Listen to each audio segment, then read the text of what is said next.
أعوذ بالله من الشيطان الرجيم بسم الله الرحمن الرحيم وصلى الله على سيدنا ونبينا محمد وآله الطاهرين اللهم صل على محمد وآل Muhammad. Assalamu alaikum, dear brothers and sisters. Welcome back after a break. We had left off on the discussion of the reward and the importance of taking care of your family.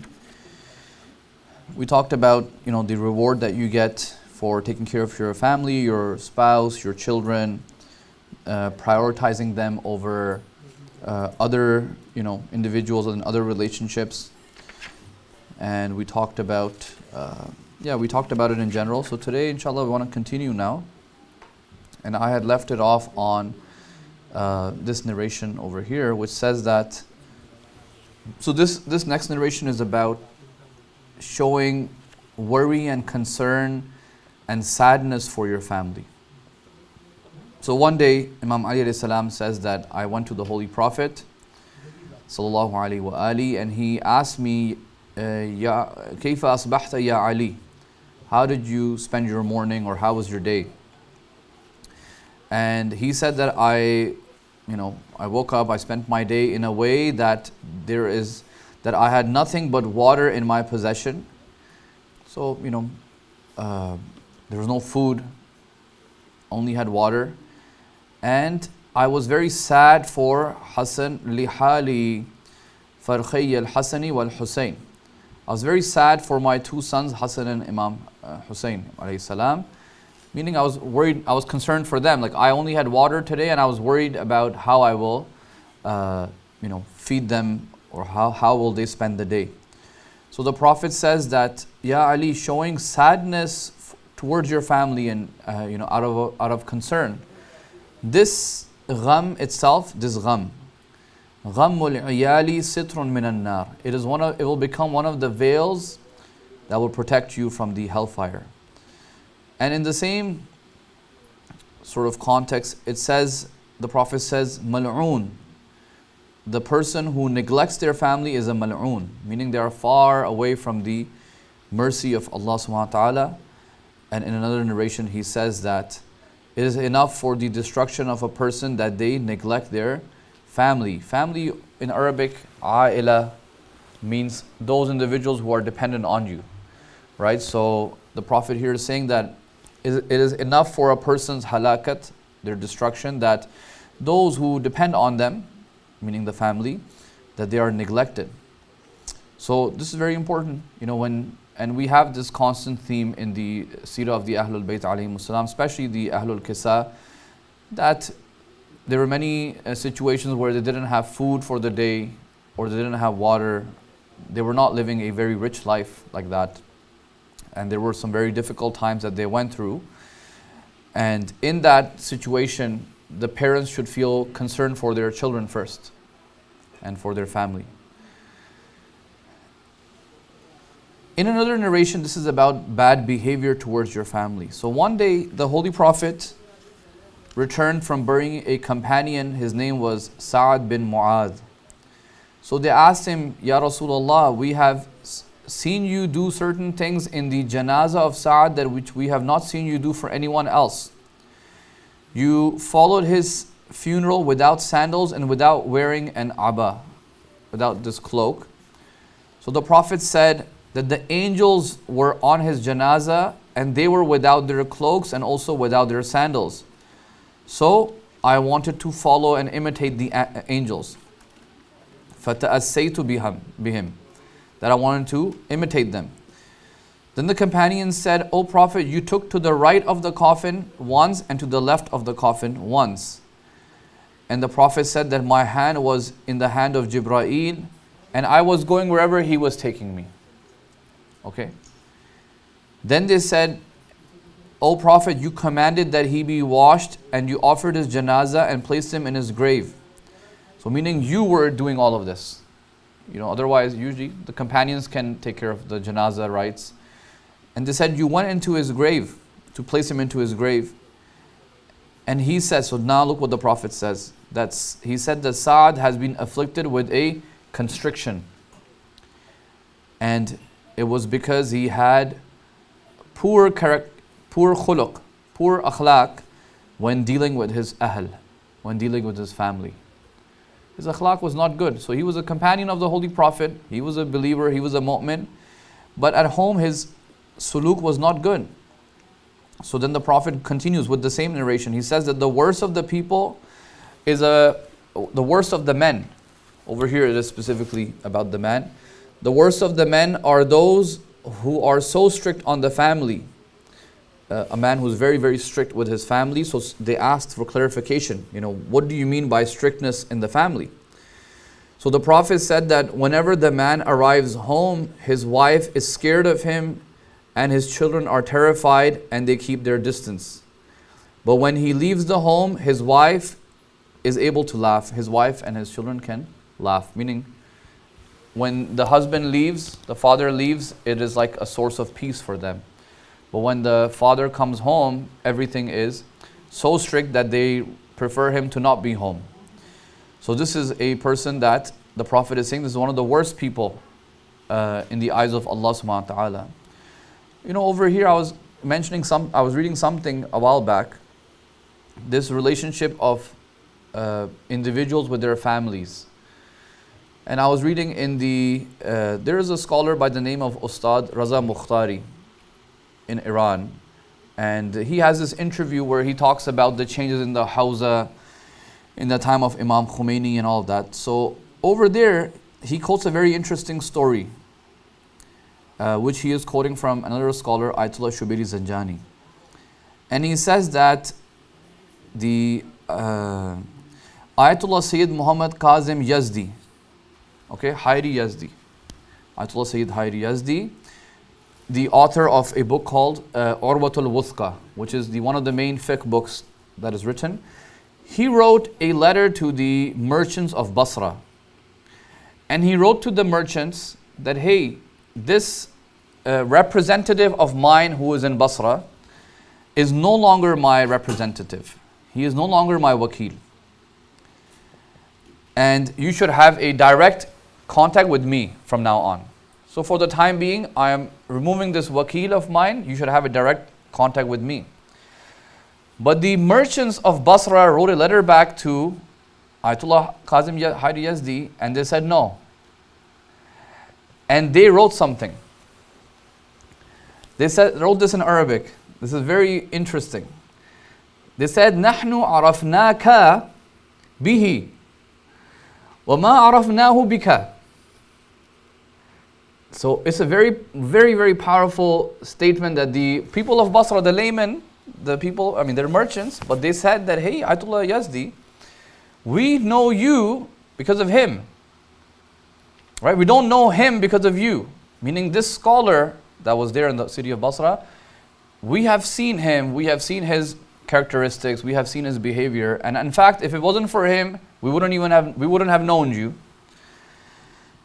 In Farsi, he translates as ما اصلا شما را با ایشان شناختیم اما ایشان را به شما نشناختیم تا شما او را رد کنید و ما بپذیریم. It's not that you're going to refute him and then we will accept. We accepted you because of him. So actually he is quoting this, Raza Mukhtari is quoting this, and Agha Zanjani quotes this to show actually the importance of the relationship of the scholars in the city with their people. And one of the things he says here is that the people of the community should know about the life of the scholar, obviously his religiosity and all of that, but this is very important. They should be able to experience and see how this scholar and how these individuals live with their family and how they treat their kids. This is very important because this is one of the ways that you can identify and see a person's personality and their akhlaq. Right? It's very easy for someone to be a very nice person outside of their home. Inside of their home is a disaster. Well, that's not consistent, that means. It could be hypocrisy at that point. But these people had seen this Naib, this scholar in Basra, and they had said, hey, this guy is very good. We've seen him in his transactions, in his business, in his relationship with his family, with his children. He's a good person, he's a trustworthy person. So actually what ends up happening here is that in a situation where, let's say, rumors are created about those ulama, maybe some people are jealous, let's say. Now they create rumors about these scholars, or anybody else for that matter. The people who have seen and experienced and lived their life with these ulama, they will be able to refute these rumors. And maybe that's what happened. Sometimes it is possible that misinformation gets to the daftar of the marja. It's very common and happens. So the people who are trustworthy in the city and they have seen the ulama, they can actually clarify for the daftar that, hey, this is not the case. Maybe you got some misinformation over here. This is a person that we see all the time. And anyways, the point here was that, these are the people they have seen ilm wa taqwa ura lams konand. They have seen the knowledge and the taqwa of this individual and khanawade wa farzandanish ra beshanasand, that they know and they recognize his family and his children and all of that. And that's basically one of the ways that people can sort of gain their trust. So relationship, how do you deal, right? And in fact, sort of ornaments for you. These are sources of beauty and pleasure for you, the children. We have some narrations which advise and recommend that Muslims should have children, meaning like more than one child. Okay, so one of these narrations is very interesting that, and in fact this is not one, there's multiple narrations like these, but in this book they only mentioned one, which is that, this is from Imam Sadiq alayhi salam, he says that you should know, have you taken notice that I will express pride amongst the nations on the day of judgment, even of a stillborn child, meaning a child that is born but they have passed away, and they will say, no, we will not enter until my parents enter before we enter. Meaning the stillborn child will basically sort of do a almost like a shafa'ah, like, I will not enter until my parents enter with me. So Allah will say to an angel, bring to me this child's parents, and then He will command all of them to enter into paradise.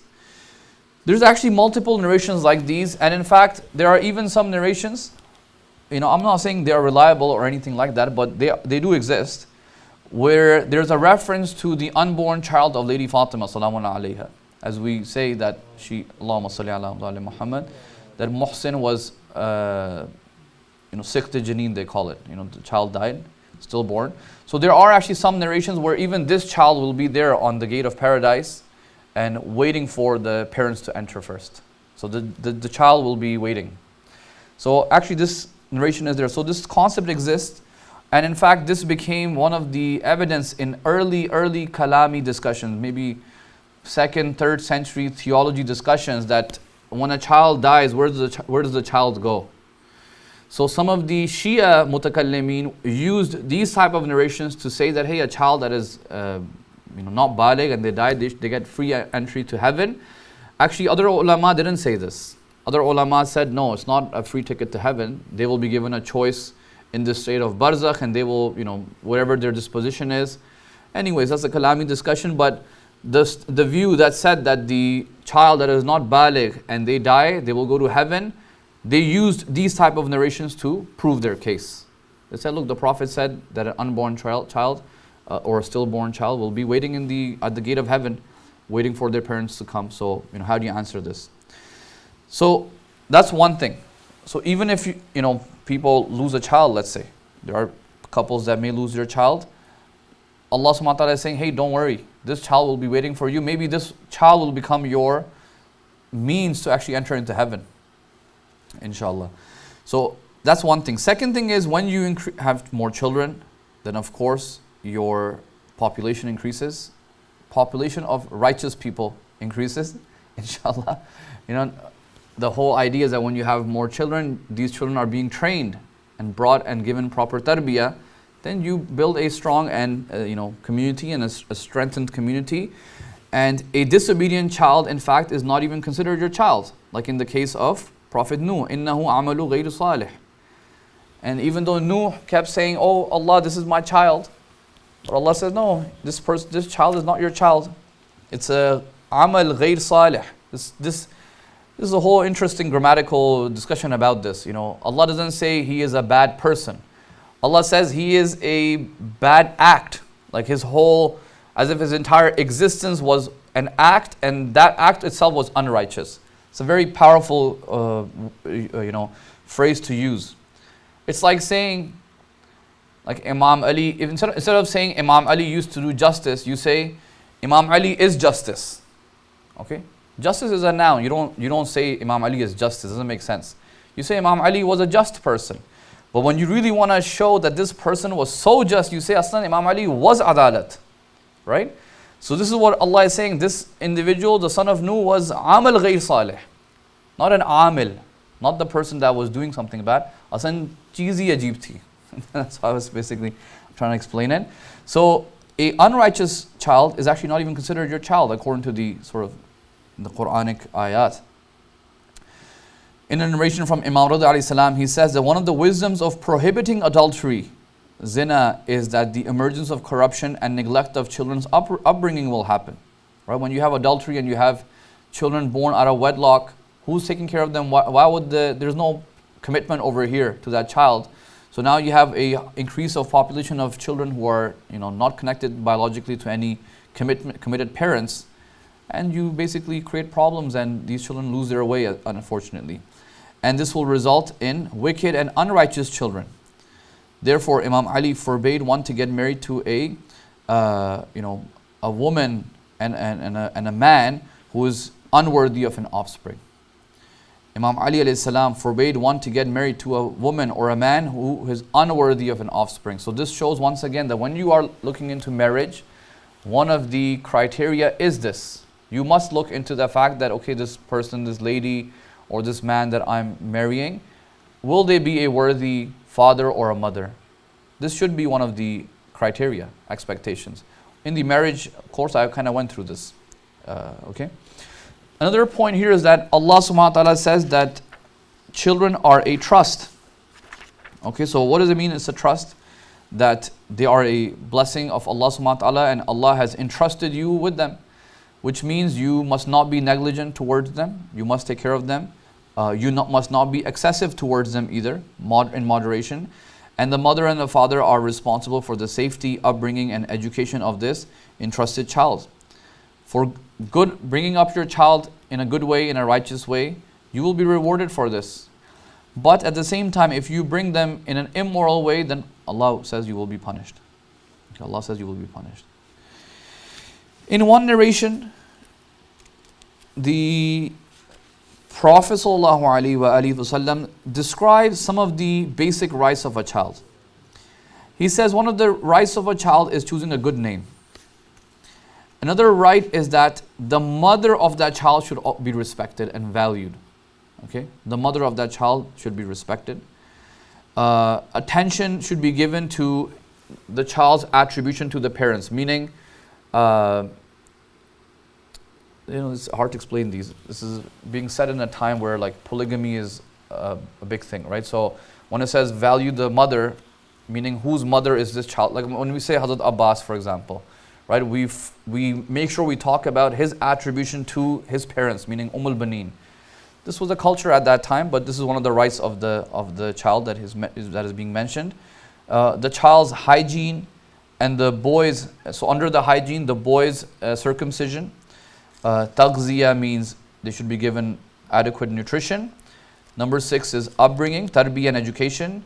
Kindness, the child's own honor and respect, and helping the child in doing good deeds. So these are like 8, 9 different rights that a child has. So this is from the hadith, from the rights, so the prophetic hadith. From the rights of a child on his father is to respect and honor his mother, to give him a good name, to teach him the book of Allah subhanahu wa ta'ala, to clean him, meaning to circumcise him, to teach them swimming. If it is a girl, then the mother must be respected. Okay, so mother must be respected when it's a boy and when it's a girl. You can understand why he was saying this in the Jahiliyyah era. If it was a girl, the mother would be disrespected. So Prophet is saying, hey, even if it is a girl, the mother should be respected. The girl should be given a good name. And once she hits the age of marriage, her marriage should not be delayed. Don't worry, boys, there's a hadith about the boys too. Early marriage for boys. But for a girl also, that her marriage should not be delayed. This is actually one of the rights. So the parents who delay their girls' marriages, this is going against the rights of the woman. Unless the woman nowadays don't even ask for this right. So that's another, hassle we have to deal with.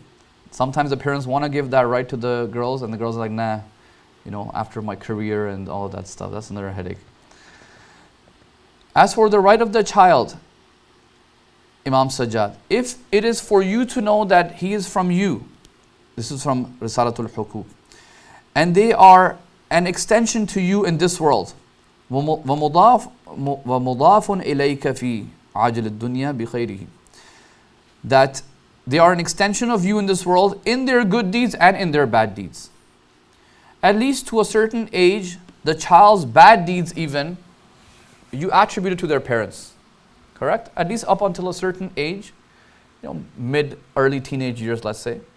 The first thing when a child does misbehaves, what do you say? Parents ne tarbiyat nahi ki, right? Because insan, we understand, okay, this child is just a child at the end of the day, right? 5, 6, 8, 10 years old.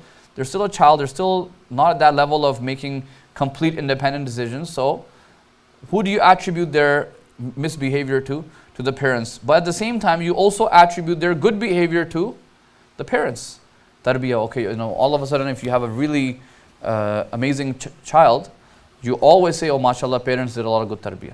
So up until a certain age, the parents are, Imam Sajjad is saying that, hey, look, they are an extension to you in this world, in their good deeds and in their bad deeds. Indeed, the first gift a father gives to his child is choosing a good name. Thank you. Is choosing a good name for him. So you should pick good names for your children. When you name your child Muhammad, honor him, فَأَكْرِمُوهُ, and make space for him in the gatherings and do not make his face frown. Okay, this is one of the akhlaqi rights of a child. Especially in this case, if his name is Muhammad. We also have similar hadiths for if the name is Fatima. Right? Do not make children whose name is Fatima or Muhammad, do not put a frown on their faces. Okay, this is, what is the spiritual significance? Allahu A'lam, but we have these narrations over here. There is no table on which someone named Ahmad or Muhammad is present, except that the house is blessed twice a day. So I think in this crowd we have Ahmads and we have Muhammads. We have Muhammad? Okay. Half of you have like middle name and third last name is Muhammad. But maybe if somebody has the first name Muhammad and first name Ahmed, then alhamdulillah, your house is blessed twice a day just by having this name. And in fact, just because your parents chose this name for you. Okay.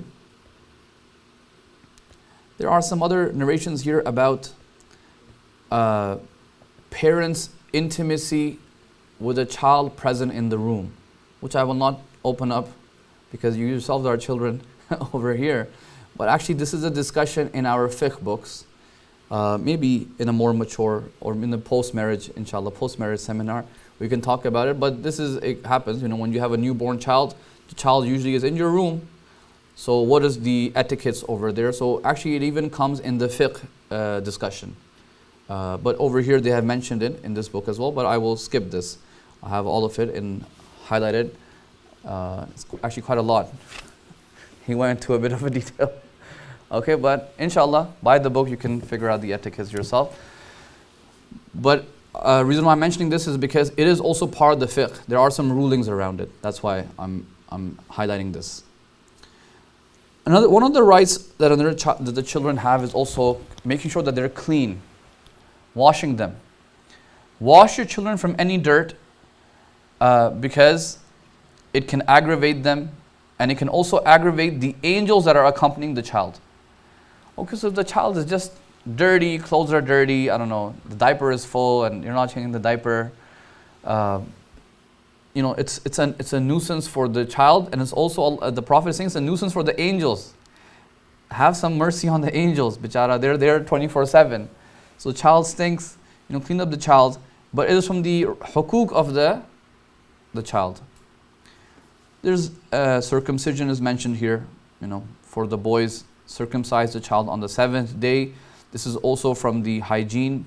Circumcise your newborn baby boys on the 7th day so that they may be purified. There's etiquettes about giving the adhan. So whenever you have a baby born, son or daughter, say the adhan in the right ear and the iqama in the left ear, so that the shaitan will never harm the child. So this is one of the main mustahab acts that you should do when the child is born, right ear and left ear. By the way, I saw some of the mujtahideen that we would attend their classes with give azan. So I thought like you have to like really, when my own daughter was born, I was like Allahu Akbar, Allahu Akbar. But when I saw some of these big ulama in Qawm give azan, so I noticed they weren't really going like that. It's just that they would place the baby like this, and as long as the right ear is facing this side, they just say the azan. Okay, so you don't have to go deep into the ear and make sure the voice travels to the eardrum. As long as the baby can hear it, and then turn the baby to the left side and give the iqama. That's how I used to observe. So it was a good thing for me to see. So my second, third children, I kind of took it easy, Bachari Khadija was, deep into her ear. Allahu Akbar. Make sure you say Shia, inshallah. Another right of the child is the nutrition. Over here, they're talking about basically breastfeeding the child. And I have quoted the ayat here actually. They referenced the ayat, but I quoted them here as well. So this whole formula milk is, by now if you've heard my talks, you should probably know that this is post-industrial revolution stuff, right? Why? Because women have to go to work, they have jobs, they have careers. Well, who's going to feed this baby? And also I was looking into this, and I've noticed that in some Western countries, wet nurses are actually illegal. Yeah, they have actually made it illegal in some regions, this concept of wet nurse, which was very common in pre-modern times, and it is still common in other traditional societies and stuff. But this is in the Quran, that it is highly, not just recommended, is from the rights of the child, that the mother should feed the children for 2 years. وَالْوَالِدَاتُ يُرْضِعْنَ أَوْلَادَهُنَّ حَوْلَيْنِ كَامِلَيْنِ. So 2 full years. This is in Surah, I believe, Surah Baqarah, verse 233. And another one is in Surah 31 is Surah Luqman, I think. And we have commanded people to honor their parents, and especially the mother, who bore them through the hardship upon hardship, and their weaning takes 2 years. Okay? وَفِصَالُهُ فِي عَامَيْنِ. That it takes 2 years to get the baby off of the mother's milk. So be grateful to me and your parents. Allah says, be grateful to me and to your parents, and to me is the final return. So look, this whole idea of feeding the child is very important. Once we had children, we realized that actually a lot of mothers don't like to feed their children. Well, I didn't know this until I had my own children, which is not good. It is not from the Islamic etiquettes to not feed the child. Now there are other discussions, the mother is feeling pain, and maybe she needs guidance on how to do it. There's all these other things that have, I don't know what guidance, like for a million years humans have been feeding the milk. I don't get it, The West really likes to sensitize, make many things overly sensitive when they're not that sensitive. You notice that for millenniums, like tens and thousands of millions of years, humans are feeding milk in the same way in every society, in every civilization. All of a sudden, 50 years ago, it's become a big nuisance and a big hassle, and women need to be taught how to feed the child, and I don't know, right? So I think we should be very, very skeptical to these type of ideas, for sure. Yeah, there may be certain circumstances where maybe the child cannot drink the milk, and certain formula milks are required. Those are all exceptions to the rule. We cannot make exceptions the mandate and the ideal way to sort of operate. This is something that the Quran is mentioning, that it is from the rights of the child to be fed the milk. And yeah, when they're almost 2 years old, then you should obviously get them off of the milk. When a woman begins expecting, when she's pregnant, she is of the status of the one who is fasting. Okay, كانت بمنزلة الصائم. الصائم القائم المجاهد بنفسه وماله في سبيل الله. A woman who is pregnant, and when a woman becomes pregnant, she is of the status of one who is fasting, standing in prayer, and striving, she's a mujahid, with her nafs and her wealth in the way of Allah. When she gives birth, she receives a reward that she cannot comprehend due to its greatness.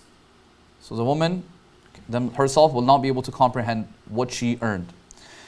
When she breastfeeds, her reward with each suckle is like freeing one from the descendants of Prophet Ismail alayhi salam. And when she stops feeding, let's say, you feed a child and then you sort of wait, you feed it again. So when she stops feeding, an angel taps her on her side and she says, continue working, for Allah has forgiven you for that feeding that you just did for your child. Allah has forgiven you. Feed the child again. Meaning to encourage her. The angel basically sort of encourages her. If a mother cannot produce milk, let's say, in the Islamic culture and Islamic law, we have the concept of a wet nurse. This is also in the Quran. In Surah 65, Surah Talaq. So Surah Talaq is talking about if you have divorced your wife, but she was expecting and now she's given birth, but now she doesn't want to feed this child for whatever reason. So she can charge money for it from the husband. Or this ayah says, if you are unable to reach a mutual agreement with the mother of the child who is now divorced, فَإِن تَعَاصَرْتُمْ فَسَتُرْضِعُ لَهُ أُخْرَى, then you must find a wet nurse for her. Now, if a wet nurse feeds a child, all of a sudden, there's all of these rules of mahramiyah. Okay, people become mahram actually. So if that woman has fed multiple children, they will become mahram together. So actually, for example, the Holy Prophet, Halima Sa'adiyah fed another, I believe, another boy or another girl. I don't remember the names right now. I don't know if anyone remembers. But actually, the Prophet had foster brothers or foster siblings from Halima Sa'adiyah, because Halima didn't just feed one child. Her job was a wet nurse. She fed many children. So whoever the woman feeds, you end up becoming foster mother, foster parents, foster siblings, and they are actually mahram. You cannot marry them. You cannot marry your foster sibling. And in the fiqh books, there's a whole discussion on how does this work and what are the relationships, who is mahram, who is not mahram. Very detailed actually. So if you go to any fiqh books, you will find a lot of discussion on this. But as I said, it's not really a common thing anymore, but it's there in the Quran. Okay, so these were some basic rights. The food, the nutrition, giving them a nice name, doing their sort of upbringing, parents understanding that their good deeds and their bad deeds are attributed to you. A second, or the next sort of major right that they bring over here, after food, after you have given them the food and make sure they have good clothes on, is my favorite topic, Ta'lim wa tarbiyat khudak. Right? Education and upbringing. This is one of the major rights of a child that the child has upon the parents. Over here, Agha Jawadi's team in the book, they say that, look, when we talk about education and upbringing of a child, there are a few different areas which Islam focuses on. One is the basic religious education, such as beliefs, ethics, Quran, Islamic laws, Islamic practice. Then you have basically adab and maharatai ijtimai, communal skills, social skills. Do they know how to live in this community, in this society? Third is skills that have to do with sort of their strength, like defense. So we have ahadith about archery and swimming and horse riding. Basically what it's saying is like, look, different dimensions of a child has to be catered to by the parents. And over here they start mentioning many narrations. Whoever teaches his child the Quran, they will be called the parents of two garments, and their faces will become heavenly and admired. If you teach your child the Quran, on the day of judgment, the Quran will come in the form of a pale man and will say to his Lord, "Oh Ya Rab, this person would become thirsty and during sleepless nights for me, so that on the day of judgment others look up at them and they themselves will be surprised at their elevated status." The person himself will be saying, when did I achieve this? They will ask, where did this greatness come from?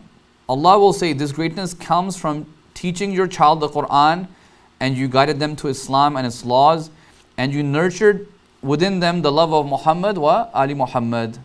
Allahumma salli ala Muhammad wa Ali Muhammad. That the person himself will be or herself will be shocked. Ye maine kya, you know, sometimes you do amazing, you're like, cha, maine kiya, I did this, I got this award. So the person will be like, who is this amazing, you know, how did I get such an amazing status? But guys, you know, as the world changes, the difficulty of doing this changes too, right? We're no longer living 14 centuries ago, where just basic concept of Tawheed can be explained and a basic concept of laws, and you're already in a society, in a community that is reinforcing these ideas. You are living in a place and in a world where everything is contrary to this.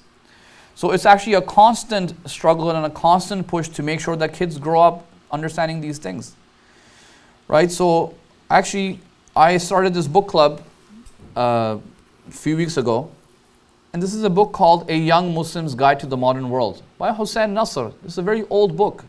I think 1993 he wrote this. I read it maybe when I was 21 or something, 22.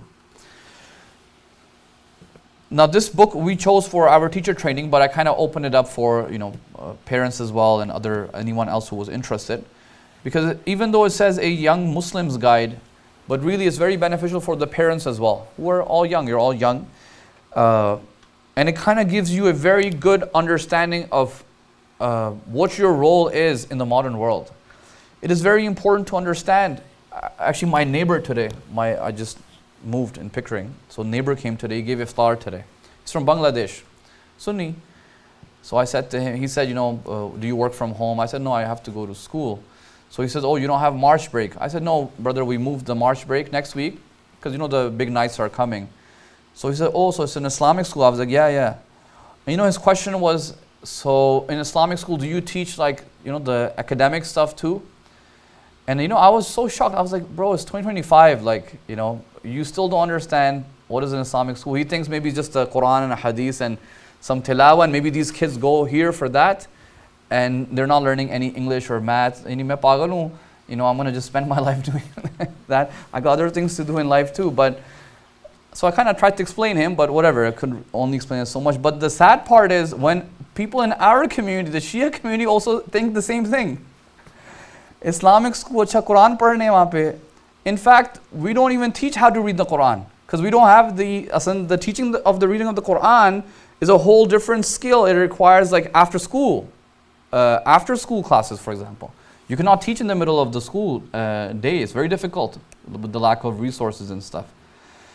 You know, so this is this constant division that we have made, you know, secular sciences and the Islamic sciences. You know, I don't know what to say anymore. I'm tired of talking about this topic. But, you know, Ayatollah Jawadi Amuli himself, the author of this book, he has a very unique opinion in this discussion, where he says, Aslan, there is no such thing as secular science.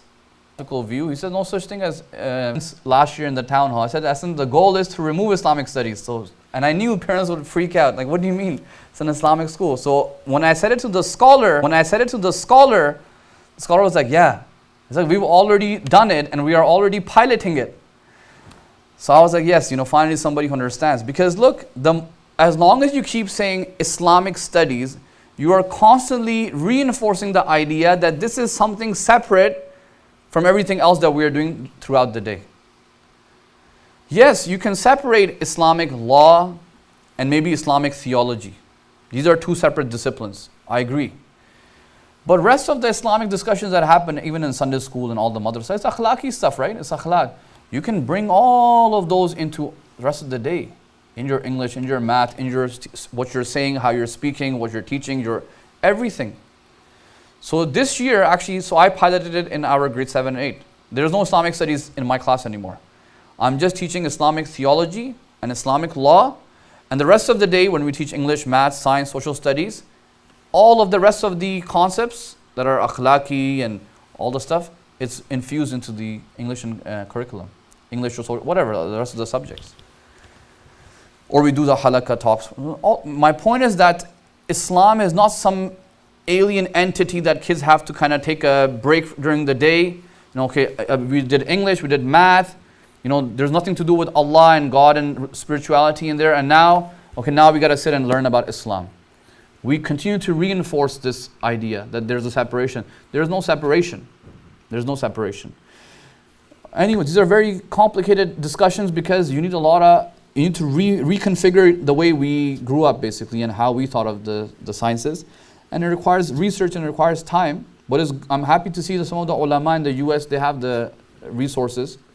They're already working on it. I have a meeting also in a few weeks, 2 weeks, on another school, I think in Arizona or somewhere, where they're also piloting this model. Right? So the scholars who are in the field, all of them are agreeing with this.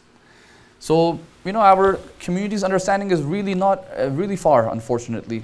It gets depressing for me. The Prophet said, teach your kids swimming and archery.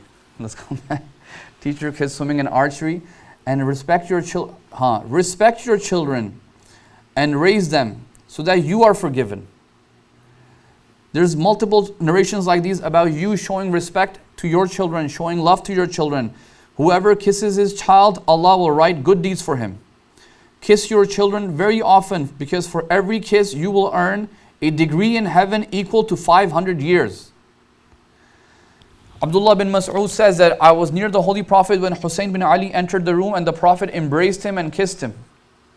And while he was kissing him, he said, "Oh Allah, I love him, so you love him and whoever loves him." A man by the name of Unaynat bin Habis, he saw the Messenger of Allah kissing Hassan and Hussein. So this man, Unaynat, he said, I have 10 children and never once have I kissed them. So he was trying to show his, masculinity. Look at me. Look at you, you're so soft, kissing your grandchildren. Look at me, I'm an Arab of that time. I'm very masculine. I'm very courageous. I have 10 children. I've never kissed one of them. So the Prophet said, whoever does not show kindness will not be shown kindness on the Day of Judgment. And the Prophet was overcome by anger so much that his complexion changed. And he said, if Allah has removed rahmah from your heart, فَمَا أَصْنَعُ بِكَ, what can I do with you? There's nothing that I can do to you. Or there's nothing that I can do for you. Whoever does not show affection to children and does not honor the elders, فَلَيْسَ مِنَّا, they're not from us. They're not from us, the Muslims. Respecting the dignity of the child, and maintaining the dignity of the child is one of the most important behavioral issues, matters with respect to the child's well-being. In addition to showing kindness to the child, self-respect should be instilled in them. Maintain prophetic hadith. Maintain the respect of your children. Give them a good noble character and educate them so that it becomes a source of forgiveness. May Allah have mercy on the one who assists the child in doing goodness, which is one who accepts that which is within his ability and overlooks that which is beyond his ability. Okay, so meaning sometimes even the children, they might take on tasks that are beyond them. So Prophet is saying, hey, may Allah have mercy on the parents who don't overburden the children. Right? This is an era where children are going out, doing work, farming, whatever. So may Allah have mercy on the parents who look at the ability of the child and do not overburden the child. La yatajawaz. They don't do cross the barriers over here. Inshallah, I'll try to I want to wrap up these narrations about goodness. Equality between the children. The Prophet said that settle matters fairly among your children when it comes to gifting. So when you gift, if you give a gift to one child, make sure you give a gift to the other child as well. The Prophet saw a man who only kissed one of his 2 children. So the Prophet asked him, why do you not treat them equally? And the Prophet said, observe justice between your child in secret, just as you would like them to treat you justly in goodness and kindness. Meaning, don't just be just to them when you come to the public scene, just to show off. No, even at home, make sure that you are doing adala between them. Okay, if you want to buy a gift, okay, you have a daughter, you have a son, and you want to buy a gift, you got to buy it for both of them. But if you had to prioritize one over the other, okay, who should you prioritize? The Prophet says, whoever goes to the marketplace and buys, where's the narration? Here. In buying gifts for your children, if you wish to favor someone, if you need to prefer someone, لَفَضَّلْتَ الْإِنَاثِ, prefer the daughters. So give the gift to the daughters first, and maybe next day or when you get your next paycheck, get it for the son as well to maintain the justice. But if you need to give someone a gift early, give it to the daughters. And the Messenger of Allah subhanahu wa ta'ala says that among the rights of the child over the parent is to make sure that they get them married once they are of a marriageable age. Inshallah, I will wrap it here. The next thing is actually the dua of Imam Sajjad alayhi salam for the children. So last time we read the dua for the parents. This time there's a dua for the children. I will inshallah go through it next time. And the next session actually will be about the man's attention towards his wife. But you're going to have to wait some time for that, because there's no session on Mafati until the last week of Ramadan. But the next session is the man's attention to the wife. But don't worry, there's also wife's attention to the man as well. We'll be here. We'll talk about the man's attention to the wife. And inshallah, there's a couple of narrations on this topic. Sallallahu ala Sayyidina wa Nabiyyina Muhammad wa alihi al-tahirin. Allahumma salli ala Muhammad wa ali Muhammad. Up to them if there are any. Usually there's not many, but if there are any, I'll hear. Sure. If anyone has any questions, you're welcome to ask them.